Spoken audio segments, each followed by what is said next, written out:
Olá a todos, nós hoje trouxemos do livro Depois da Vida, que é um livro psicografia do Divaldo Pereira Franco, com relatos de diversos espíritos sofredores, espíritos em recuperação e espíritos felizes, né? E aqui é um relato de um espírito em sofrimento. Então, chama Cultura e Fracasso, o título do depoimento dele. Ele nos diz: a precipitação e a revolta me arruinaram. Confundi impetuosidade com coragem. Deixei-me arrastar pela revolta e agora colho a amargura. Fui escritor na terra, marcado dolorosamente por traumas e recalques. Tinha a visão distorcida das coisas, por isso projetava os meus conflitos íntimos em todas as paisagens contempladas. Intentei escrever dentro do ritmo acadêmico, mas não por amor à beleza nem à verdade. Impunha-me a perseguir láureas, prêmios, reconhecimento, que eu acreditava merecer, ignorando tratar-se de uma área rica de preconceitos e assinalada por valores que agora não vem ao caso examinar. Então vejam que ele foi um escritor na terra que buscava ali ansiosamente prêmios, conquistas, o reconhecimento. Mas ele diz aqui inicialmente que ele tinha uma visão distorcida das coisas e que nesses escritos, nessas publicações, ele projetava os conflitos dele que eram muito íntimos naquilo que escrevia. Então a gente vai perceber como é grande a responsabilidade daqueles cujo trabalho impacta um número grande de pessoas, que o trabalho tem uma grande divulgação, porque todas as pessoas que nós influenciamos, positiva ou negativamente, isso tem ali um peso, isso tem uma responsabilidade. E ele continua dizendo: não tive acesso ao brilho que me atribuía a merecer, nem a oportunidade de receber das editoras famosas o aval para os meus escritos, aos quais eu tributava um exagerado valor. Vencido nos primeiros tentames, nas primeiras tentativas, foi mais fácil refugiar-me na revolta do que insistir no dever. Enveredei pela imprensa marrom, que é a imprensa sensacionalista, que divulga ali intensivamente, ostensivamente, fatos ali, dando ali uma projeção, sempre trazendo imagens e pontos de vista que impressionem as pessoas. Enfim, uma imprensa sensacionalista. Então, enveredei pela imprensa sensacionalista. Difamar é mais fácil do que corrigir. Acusar é mais simples do que ajudar. Ver sempre o erro é característica de visão ocular. Trabalhar pelo acerto é grave exigência do caráter são, do caráter sadio. Então, nessa linha que ele adotou ali de escrever, ele sempre criticava, ele sempre difamava, ele sempre procurava ali algum ponto para criticar, para rebaixar alguém na análise dele. Verberei com a palavra incendiada de revolta, sempre acusando, e participei da revolução pornográfica que ora assola em toda parte, colaborando para a dissolução dos costumes que eu execrava, que eu detestava, por considerá-los ultrapassados. Então ele estimula não só ali a crítica ferrenha, dura, mas ele também estimula ali a pornografia, porque ele achava que os valores morais, os valores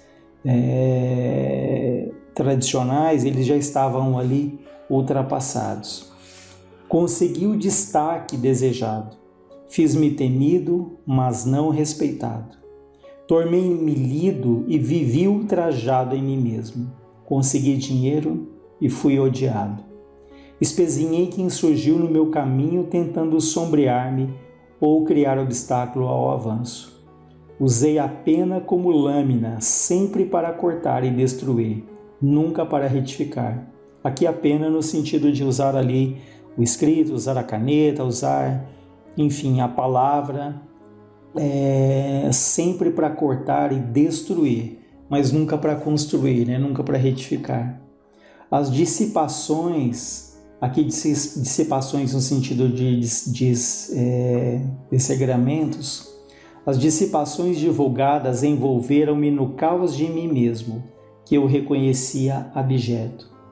Disfarcei nos vícios os conflitos interiores e nas conquistas fáceis uma virilidade que não possuía, gastando-me de dentro para fora e aniquilando-me de fora para dentro. Não é necessário dizer que uma icterícia foi a resposta aos meus desbordamentos nos alcoólicos e retornei prematuramente para a terra. Então ele ali, pelo que a gente deduz, ele mergulha ali no alcoolismo, né? Tem uma icterícia, provavelmente de uma doença hepática ali alcoólica. Isso faz com que se agrave a situação dele e ele desencarne prematuramente, ou seja, antes daquilo que seria o previsto para a encarnação dele aqui na Terra. O que pode ser considerado um suicídio, e foi, no caso dele, um suicídio indireto, né? Aquele que não há uma intenção de se matar, mas que na medida em que por algum vício, por maltratarmos o nosso corpo, desgastar as nossas células físicas e partirmos antes do tempo previsto, isso se configura como um suicídio indireto. O direto seria aquele em que a pessoa ali se mata, tira a própria vida com a intenção de que isso de fato aconteça, né? Ainda não me dera conta da consubção da matéria, né, da destruição da matéria, ele não tinha se dado conta ainda da morte dele do corpo físico, eu já me encontrava envolvido pelas companhias que acalentei. Então vejam, logo no momento da morte, ele já começa a atrair aquelas companhias que ele acalentou, que ele cultivou pelas atitudes dele, pelo padrão mental, pelas escolhas dele. Eu fora um obsediado. A minha mente era um pasto para outras mentes viciadas. Minha arte de escrever estava profundamente vinculada a outros escritores infelizes já mortos, cujo calibre moral eu selecionara por eleição pessoal. Então veja que a arte dele, da escrita como escritor, estava profundamente vinculada a espíritos desencarnados, a escritores infelizes já mortos, ali numa simbiose. Então ele escrevia aqui na Terra, mas fica claro, patente, que ele era influenciado por escritores do outro lado que comungavam, que partilhavam das mesmas ideias que ele, né? Mas essa influência só ocorria porque ele trazia essas tendências, ele atraía, foram escolhas que ele fez de acordo com os valores que ele cultivou aqui na Terra, com as decisões que ele tomou. Pela minha negligência, usaram de mim, esses espíritos usaram dele, como eu usei das misérias humanas para escarnecê-las. Tenho sofrido. Minudenciar, detalhar as dores morais que me devoram nesses 3 últimos lustros no país de cá, é tarefa que não me atrevo. Juntando-se a essas aflições morais, sofro o drama dos fenômenos físicos, para mim incompreensíveis, porque sem possuir o corpo, porém, como resultado do suicídio indireto, a que voluntariamente entreguei-me. Então ele diz que além das dores morais, do arrependimento, do remorso, ele ainda sofre ali do ponto de vista físico também. Por quê? Porque como ele partiu antes pelo suicídio indireto, ele ainda sente um pouco não seria a palavra ideal, mas na falta da linguagem humana a gente poderia usar a palavra repercussão, né? Em que mesmo ele estando desencarnado, mas pelo perispírito dele ainda estar ali com fluidos grosseiros, animalizados, né? Ele ainda tem sensações que dão a impressão de serem sensações físicas, né? De sofrimentos que dão uma sensação de um sofrimento físico. Porque num processo de uma morte natural é como uma vela ali que vai se apagando, né? E que num desencarne normal, o corpo físico ele se separa gradualmente e naturalmente desse corpo espiritual que é o perispírito. Agora, no caso de um suicídio, seja direto ou indireto, esse perispírito pode ficar ainda preso ali ao corpo. Essas moléculas, essas células, elas não se separam ali imediatamente. Por isso é que a gente usa essa expressão repercussão, para a gente ter uma ideia do porquê que ele tem essas sensações físicas ainda. Por isso que ele fala que, juntando as aflições morais, ele sofre o drama dos fenômenos físicos. Ainda continuo inspirando asco, repugnância e rejeição na terra. Cada página minha que estimula o vício e o que promove o despautério, quando lida, torna-se uma verdadeira brasa a queimar-me por dentro. As incursões mentais dos que me leem atingem-me como raios fulminantes que me ferem profundamente. Então vejam que ele diz que cada página, que cada escrito dele que estimula alguém ao vício, torna para ele uma verdadeira brasa a queimar por dentro. As incursões mentais, ou seja, os pensamentos, as viagens mentais ali daqueles que leem e que mergulham naquelas ideias que ele propagou nos livros dele, o atingem, mesmo ele estando desencarnado. Amargado, sem sucumbir e vencido, sem me exaurir, sou um pária, um excluído, um renegado, tombado na mais terrível abjeção, no desprezo. Nesses 15 anos, mesmo dando-me consciência do meu estado, não me atrevi a chamar por Deus. Infame por conta própria, pronunciar o nome do divino genitor era como blasfemar diante da vida. Até para o réprobo, para aquele que é banido, detestado ou insolvente, chega um momento que lhe propicia mudança de comportamento. Também chegou o meu momento de ser recolhido por nímia misericórdia de Deus, para reaprender a fim de me tratar. Momentaneamente fui liberado dos meus algozes, que me escarneceram superlativamente, tripudiando sobre todas as minhas fraquezas, eu que lhes fora dócil instrumento para as suas perversões. Então, felizmente, chega um momento aqui, depois de 15 anos, em que ele é recolhido, que ele se coloca em condições de ser ajudado. Lembra que até então ele fica mergulhado ali na dor, no arrependimento, no remorso, não se acha digno nem de citar o nome de Deus, então ajuda-se e fazia presente, mas ele não se colocava em condições de ser ajudado. A partir do momento em que ele tem ali abre ali uma brecha, naturalmente a espiritualidade estaria ali para ajudar. Agora é recomeçar, ele diz. Conscientizar-me ao máximo sobre a responsabilidade para refazer caminho, para mergulhar na idiotia do esquecimento temporário no corpo, aprendendo assim a valorizar os dons da inteligência e os instrumentos corporais que a vida nos concede por empréstimo, para a evolução em tratamento que se alongará por algum tempo, curando exulcerações profundas que se encontram nos tecidos mais sutis dos implementos do espírito. Então nós aqui depreendemos o quê? Que ele vai renascer, com a idiotia, com problemas ali sérios do ponto de vista cerebral, mental. Para quê? Para que ele valorize então a inteligência que ele teve nessa existência como escritor e ele canalizou de uma maneira totalmente inadequada. E também para que ele valorize o corpo físico. Lembra que ele mergulhou ali nos vícios, no alcoolismo. Então será uma existência ali difícil, de provas sérias. No entanto, que vai ser também uma valorização do corpo físico. O corpo que é o templo do nosso espírito, que merece o nosso respeito, o nosso cuidado, porque ali é a ferramenta, é a oficina que Deus nos concede para que nós possamos aqui cumprir aquilo que nós nos propusemos. Ele continua dizendo: não tenho condições morais para aconselhar, mas desejo alertar a quem fala e a quem escreve, a quem transmite impressões de qualquer natureza, que a ideia que projetamos, podendo influenciar aqueles que assimilam, é imagem que voltará multiplicada para a fonte geradora.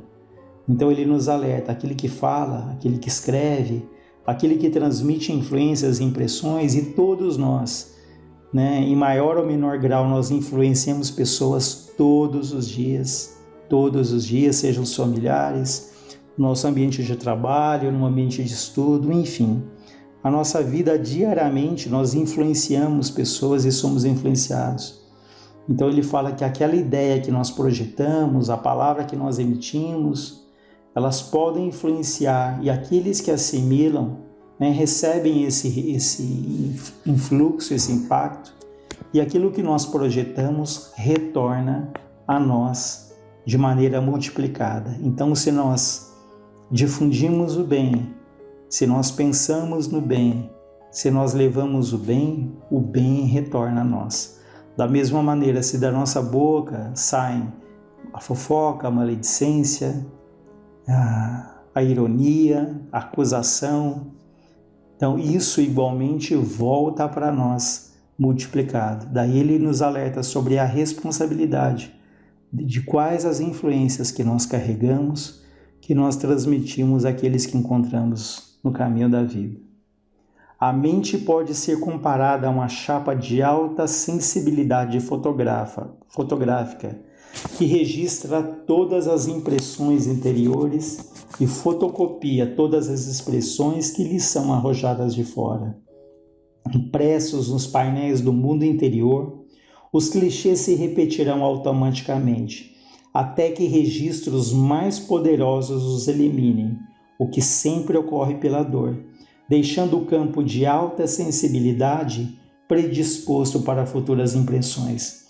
Então, aquilo que nós pensamos repetidamente, que nós fazemos repetidamente, esses hábitos que nós criamos, ele fala aqui, dá o exemplo de como aquilo ficasse gravado em nós, como se fosse uma chapa fotográfica, né? E que só depois, como ele usa uma expressão, registros mais poderosos vão eliminar esses registros nocivos. Ou seja, vai demandar ali muita energia, muito esforço, para que a gente possa substituir aqueles hábitos difíceis, aqueles pensamentos difíceis, aquelas energias deletérias, aquelas influências nocivas. Então vai demandar esforço, persistência, modificação interior, para que esses registros sejam substituídos por outros registros, por outros hábitos, por outros pensamentos, por outros comportamentos. A mudança do domicílio corporal, né, a morte, não impõe transformação real a ninguém. O espírito sai do corpo conforme o habitou e prossegue consoante escolheu a linha de comportamento vivenciado. Então a morte não muda absolutamente nada que nós somos, né? E se quisermos sabermos como vai ser a nossa vida após a morte, analisemos como tem sido a nossa vida aqui, porque a morte é uma continuidade da vida que nós estamos tendo aqui, né? Todo compromisso diante da vida no campo das realizações e do intercâmbio entre as criaturas deve ser diligenciado, sim, com elevação, com nobreza, mesmo que sobre dolorosas condições e amargos aparentes resultados que sempre serão o próximo.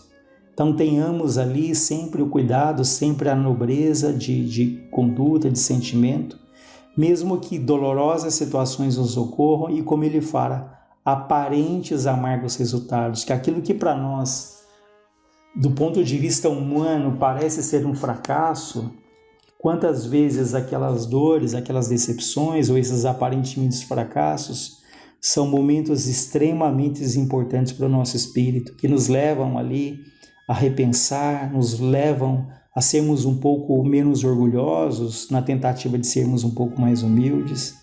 Enfim, quantas vezes esses aparentes fracassos da vida trazem profundas modificações ali para o nosso espírito. Então, mesmo que dolorosas condições e amargos aparentes resultados que sempre serão efeito próximo, modelador das consequências reais que virão depois, quando sucumbindo à matéria, a morte do corpo físico, o espírito se puser de pé, livre, para prosseguir na sua destinação gloriosa que é a perfeição. O mais lamentável para mim é que eu conheço essas informações que trago no meu depoimento e, apesar de tudo, fracassei. Egberto Monteiro. E de fato, tantos outros espíritos falam que é muito doída, né, a situação de partirmos para o outro lado com tanto conhecimento, com tanta informação e percebemos que nos deixamos levar ali por ilusões, não agimos de acordo ali com a nossa consciência, não buscamos cuidar do nosso corpo, não cultivamos a espiritualidade, né? E essa é a dor que ele tem. Então isso mostra que todos nós, sem exceção, guardadas as devidas proporções, em maior ou menor grau, nós temos uma tarefa aqui na Terra, né? Então que pensemos onde Deus nos colocou, no nosso ambiente familiar, na nossa profissão, o que temos feito, como temos influenciado. Então fica aí para a nossa reflexão. Um grande abraço a todos.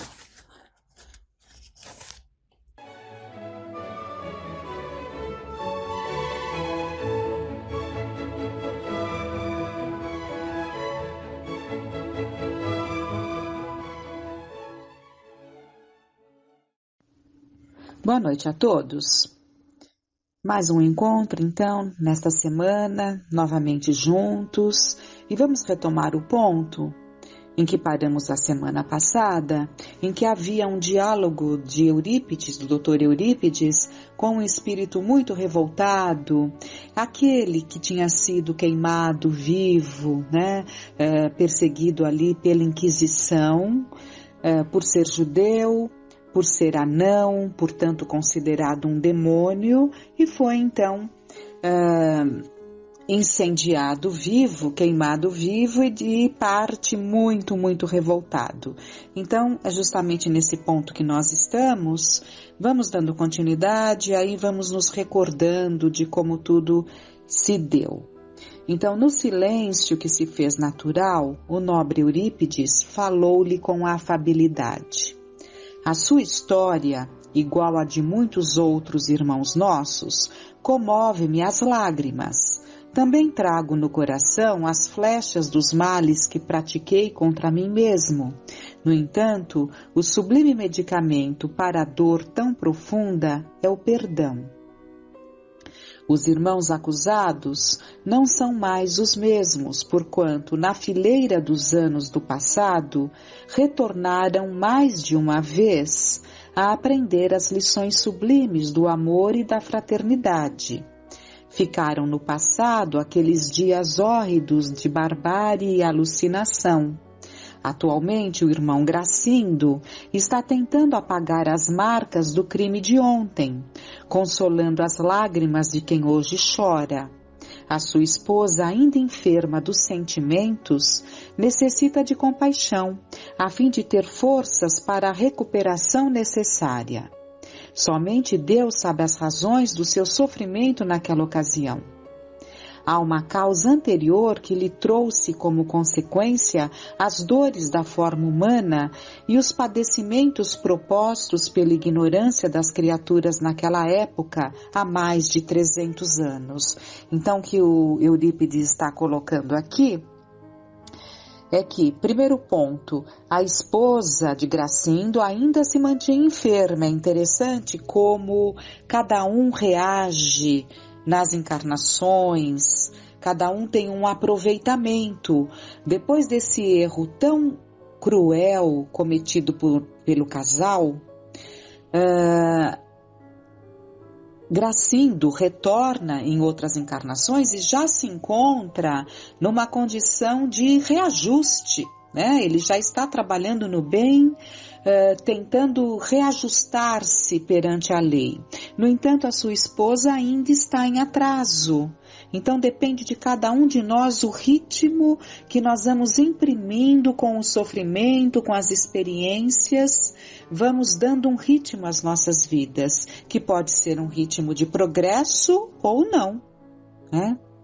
E em relação ao espírito comunicante, foi dito para ele que somente Deus sabe das razões pelo sofrimento que ele passou naquela ocasião, porque ninguém passa por toda aquela dor, por toda aquela situação, sem estar dentro de um quadro de provas dolorosas. Então é isso que o Dr. Eurípides está colocando para ele.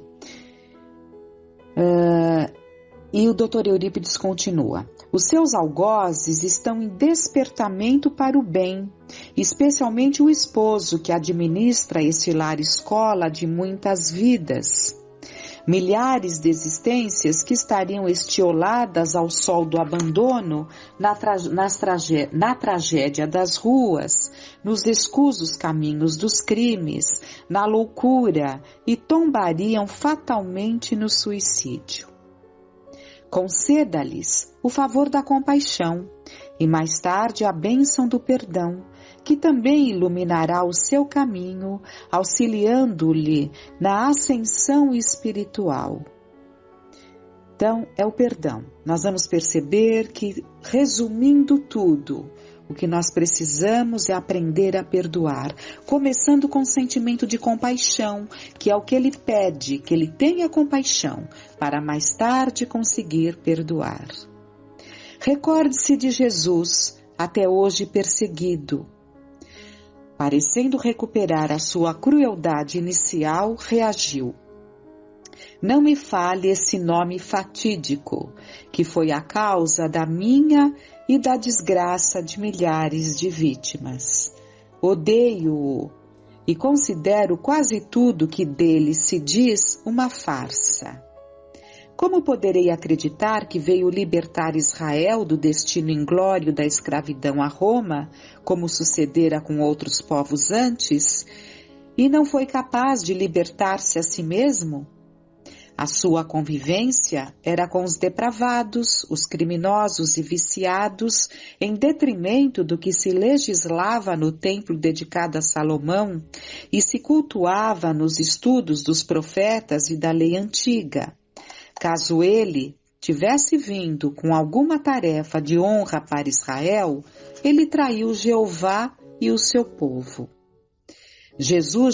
Aí então, Dr. Eurípides retoma: Jesus jamais se propôs a salvar Israel pela espada, que sempre gera consequências através de si mesma. Ele veio ensinar-nos a todos que somente existe uma força e um poder no mundo que merecem ser trabalhados, que é o amor. Por isso elegeu os desafortunados, os desdenhados, os perseguidos, como você. E os homens que lhe utilizaram o nome para a prática do crime, esses sim, que delustraram a nobreza do Mestre de misericórdia e perdão. Ele preferiu ser traído, crucificado, para demonstrar que os seus ensinamentos não eram somente palavras e conselhos, mas essência de vida. Porque a existência terrena, como sabemos, é rápida na sua transitoriedade, mas a imortalidade é a razão pela e para a qual existimos. As acusações que lhe são atribuídas por crimes que praticaram em seu nome não são de sua responsabilidade. E note que esse comportamento é comum à criatura humana na sucessão dos tempos. Em todas as obras de amor e de fraternidade aparecem os oportunistas, que as destroem com seus atos alucinados e seus comportamentos infames. No dia em que Jesus for realmente vivido e ensinado, estarão em relevo a caridade e o amor, guiando as vidas na direção do reino dos céus que se edifica no íntimo do coração. Tomado de revolta, ironizou. Então agora é a fala novamente do comunicante. Então eu tenho que perdoar os meus algozes, ainda dedicados ao infame da cruz, eles que me desgraçaram usando essa mesma cruz? O nosso plano é muito mais vasto. Está em pauta o combate a esta doutrina de fracos e covardes que trabalham na sombra da traição e do crime para transformar o planeta numa grande Gomorra ou Sodoma, que o nosso Deus destruirá, aprisionando a todos os seus responsáveis. Iniciaremos levando a desditada mulher à loucura pelo ciúme, sentindo-se desprezada pela farsante de quem me utilizo para o nosso encontro, e à medida que ele desvaire, irá perdendo o controle das emoções e também será arrebatado pela desdita, demonstrando que o espiritismo é mais que uma façanha mentirosa do que a verdade que se lhe atribui.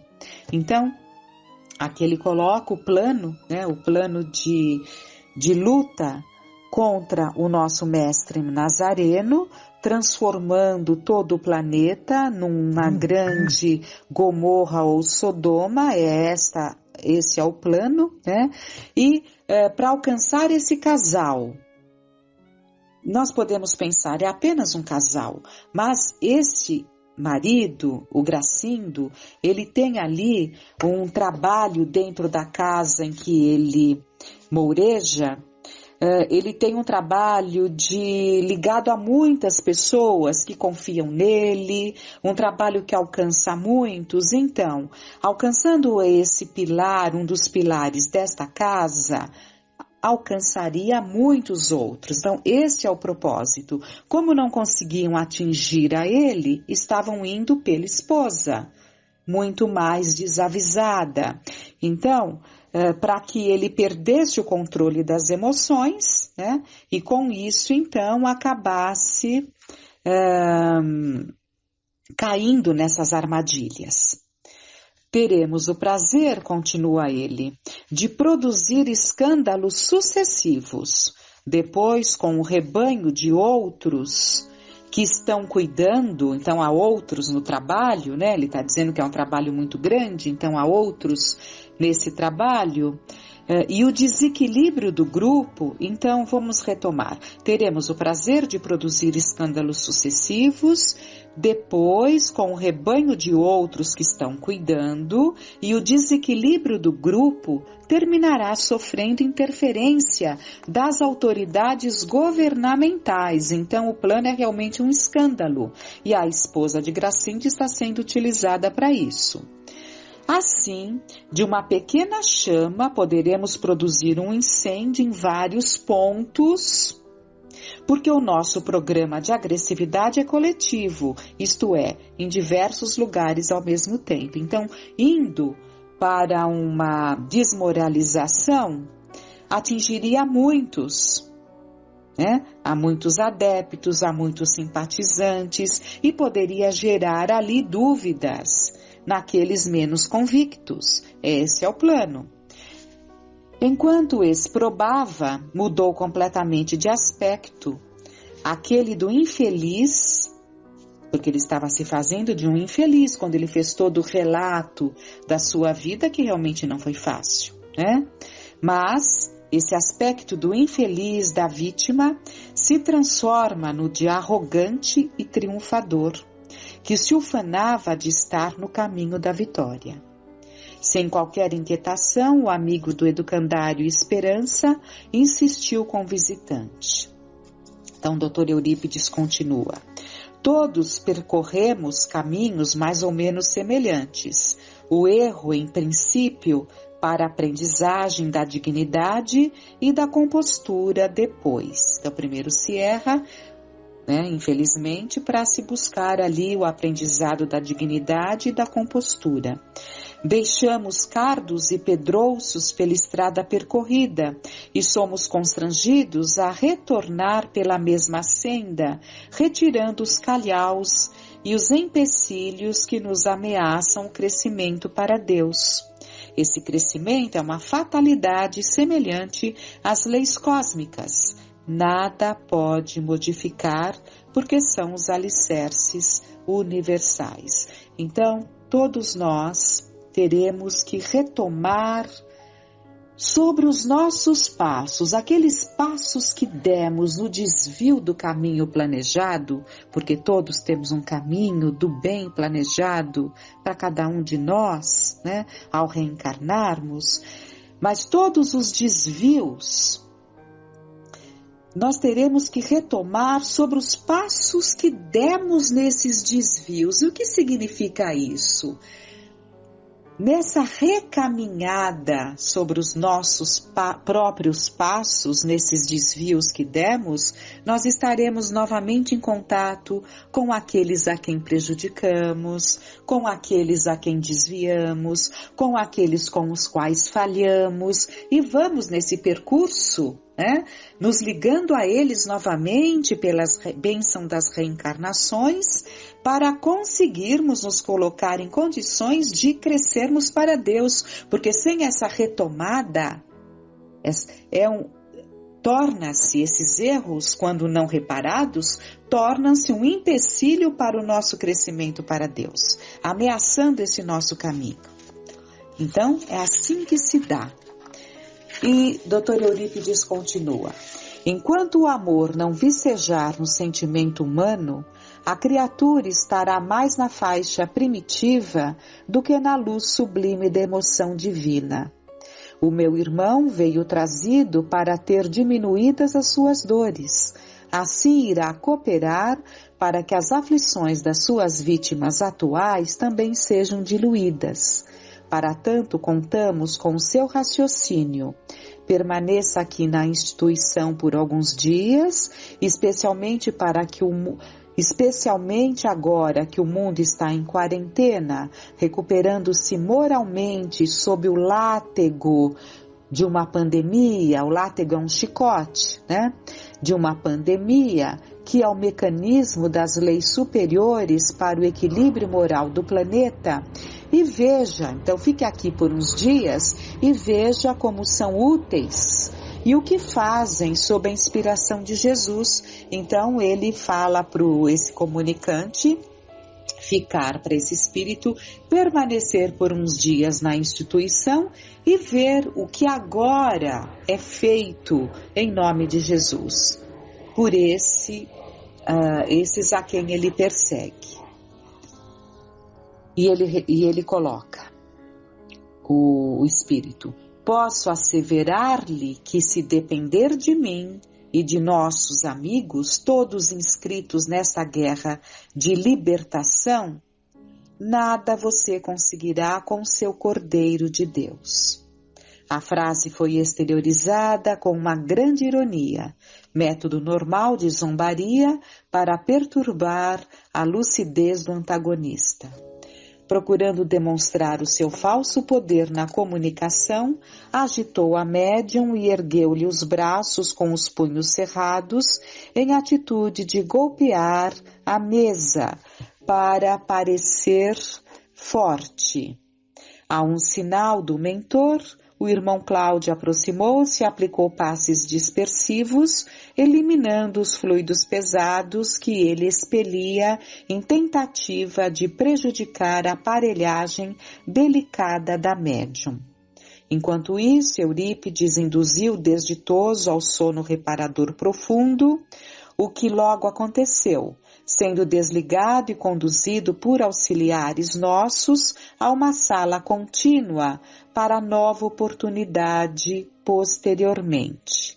De imediato, a médium Amália, em transe profundo, foi incorporada pela entidade que perturbou o casal, agora também presente em desdobramento pelo sono físico, aquele outro casal cuja esposa também estava muito enciumada,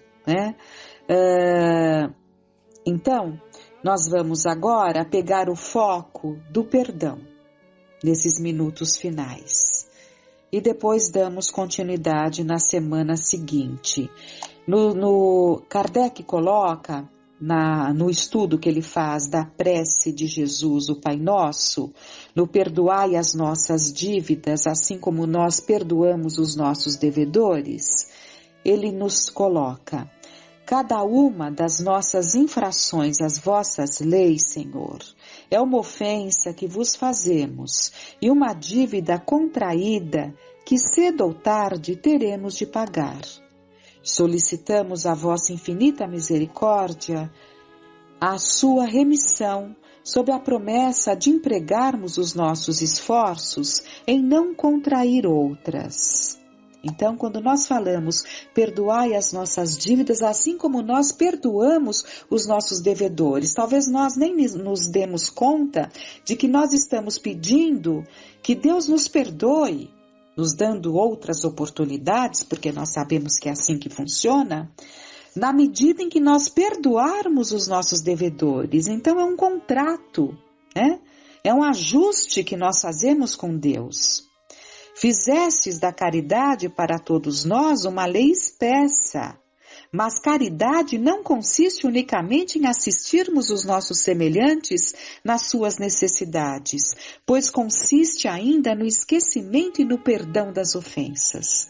Com que direito reclamaríamos a vossa indulgência se faltamos com ela para aqueles de que nos queixamos? Então, esse estudo de Kardec continua sobre essa colocação tão significativa de Jesus, mas fica esses 2 primeiros parágrafos por hora para que reflitamos na importância do perdão, observando tudo o que vimos esta noite. É a falta do perdão que nos mantém por séculos como algozes, cegos, porque não enxergamos a nós mesmos, não enxergamos o quanto também somos algozes e o quanto também necessitamos do perdão, e estamos clamando nem é clamando por justiça, fazendo justiça com as próprias mãos, quando na verdade deveríamos aprender que necessitamos muito do perdão de Deus. E para tal pedirmos a Deus que nos ajude a perdoarmos, começando com sentimento de piedade, com sentimento de compaixão. Nos ajude a perdoar, para que não fiquemos parados, cristalizados nesse sentimento que nos impedirá de vermos claramente as leis divinas que nos regem, tudo o que acontece no nosso entorno, o que nos ligou àquelas pessoas que foram tão cruéis, como no caso que vimos, o que nos ligou a elas, que crueldade não deveríamos ter feito para sermos vítimas de tanta crueldade. E tudo isso nós precisamos ter clareza. Então, com muita gratidão no coração, roguemos ao Pai que clareie e pacifique os nossos sentimentos. Tenhamos uma noite